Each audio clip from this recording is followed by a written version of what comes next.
There are two secret reasons why the defense attorney questioned my client for 7 hours, even though he knew very, very little about the events that occurred. You want to know what these two secret reasons are, why they questioned him for so long? Come join me in this walk as I share with you the answer to that question. Hi, I'm Gerry Oginski. I'm a New York medical malpractice and personal injury attorney. Okay, this was a wrongful death case, medical malpractice case. My client claimed that hospital staff and various doctors at this particular hospital were careless and violated the basic standards of medical care, causing his wife injury and an untimely death. Now, we had a medical expert review the medical records in this case and confirmed that my client had a valid case, that yes, the doctors were careless and that their carelessness was a cause of his wife's injuries and her untimely death. So now, during the course of the lawsuit, the attorney who represented the doctors and the hospital in this particular case had an opportunity to go ahead and question my client, the surviving husband.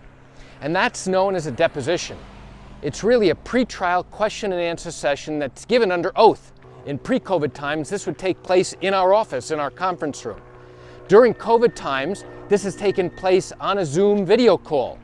And you might be thinking, okay, what's the big deal? You go ahead and you answer some questions and you're done in a few minutes. Well, no, that's not how it works. The way it works is that I am on the call with you. The defense lawyer is also on the Zoom video call. There is a court stenographer there to record all of the questions that you are asked and all of the answers that you give. And the answers that you give represent your sworn testimony. And here's something else you may not know. The answers that you give carry the same exact weight as if you are testifying in court in front of a judge and in front of a jury. All right, so let's get back to the title of this video.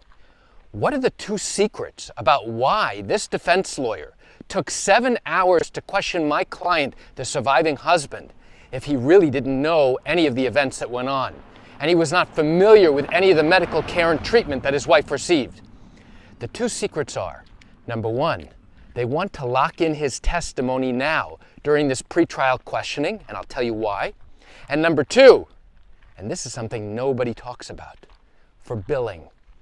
And you might be saying, what? What do you mean for billing? I'll explain what I mean in a moment. The purpose of a deposition is not just to understand and to learn what you, the surviving spouse, remembers happening. It's not just to understand exactly what you heard and observed and conversations that you had with various doctors and hospital staff, but it is to lock in your testimony so that you cannot change it later.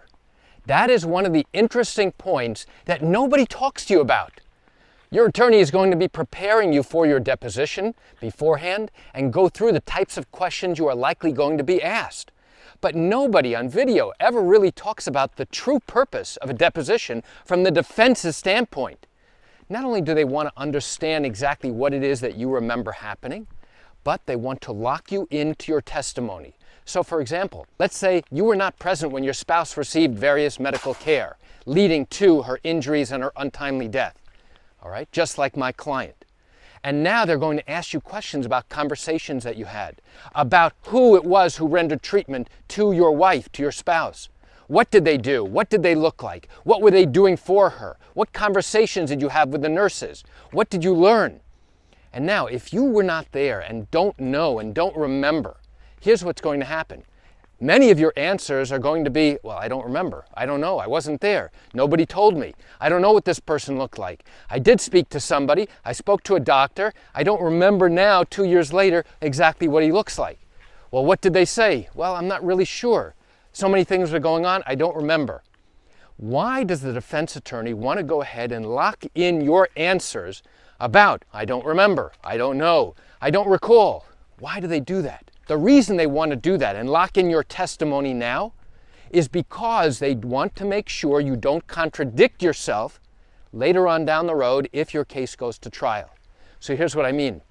Let's say your case does go to trial a year later, and now you are up on the witness stand testifying. I ask you questions. I say, hey, Mr. Jones, tell the jury what this doctor in the emergency room told you about what had gone on with your wife. And now you give this whole long answer about exactly what you believe this doctor told you. Mr. Jones, what did this gentleman look like? Oh, he was 6'2", he was 180 pounds, he was blonde and blue-eyed. So now, after I've had a chance to question my client and I'm done with his questioning, the defense attorney will get up and begin cross-examination. And one of the things the defense attorney is looking to do during cross-examination is to destroy your credibility. And one of the key ways to do that is by showing you have contradicted yourself in prior testimony. So here you are talking about things that you saw, that you heard, and that you remembered. And now you've talked about a number of conversations with a particular doctor, and you remember exactly what he said. So now the defense attorney pulls out a transcript, a booklet, of all the questions and answers that you were asked during your deposition on this Zoom call. And he's asking exactly the same questions. Hey, Mr. Jones, what do you remember this doctor telling you? I don't remember anything. What did he look like? I have no idea. And now his goal is to try and show to the jury that you have contradicted yourself. And all of a sudden, a year later, after you were asked these same exact questions, you suddenly remember the answers to these questions. And in closing argument, the defense lawyer is going to go ahead and argue to the jury, do you think Mr. Jones's memory is better today, years later, or do you think it was better a year before, closer in time to when the events happened? And he will use that contradictory testimony to show that you are being less than truthful.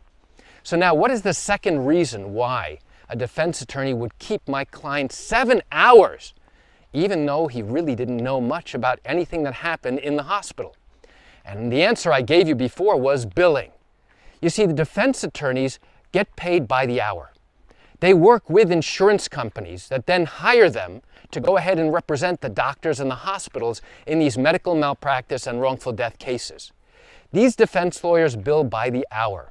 And if they can go ahead and drag out these depositions properly and ethically by asking relatively appropriate questions, then they have every right to go ahead and do so, even though you believe those questions have nothing whatsoever to do with the merits of the case, and even though you believe that your answers are very limited because you don't have any real knowledge.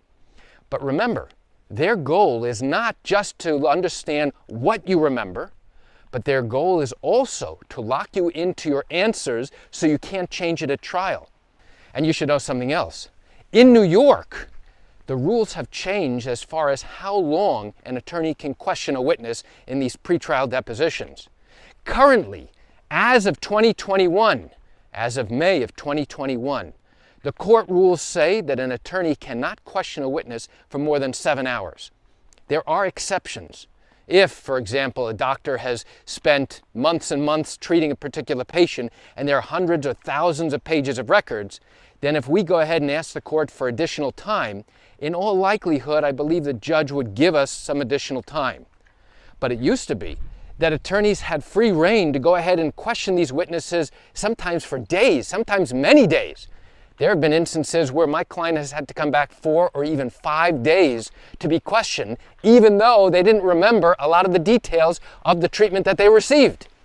That's outrageous. So finally, the court administration got together and said, you know, this is ridiculous. Attorneys should be able to question a witness within 7 hours to get the information that they need and then move on to the next witness. And that's what happens in these cases. So why do I share this information with you? I share it with you just to open your eyes, to give you an understanding and an insight into what happens in these medical malpractice cases, these accident cases, these wrongful death cases in New York. You know, I realize you're likely watching this because you have questions or concerns about your own matter. Well, if your matter did happen in New York and you are thinking about bringing a lawsuit but have not done so yet because you still have questions that need to be answered, what I invite you to do is pick up the phone and call me. You know, I answer questions like yours every single day, and I'd love to chat with you.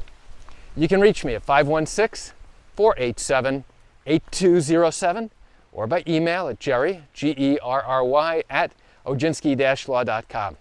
Well, that's it for today's video. I'm Gerry Oginski. Have a wonderful day.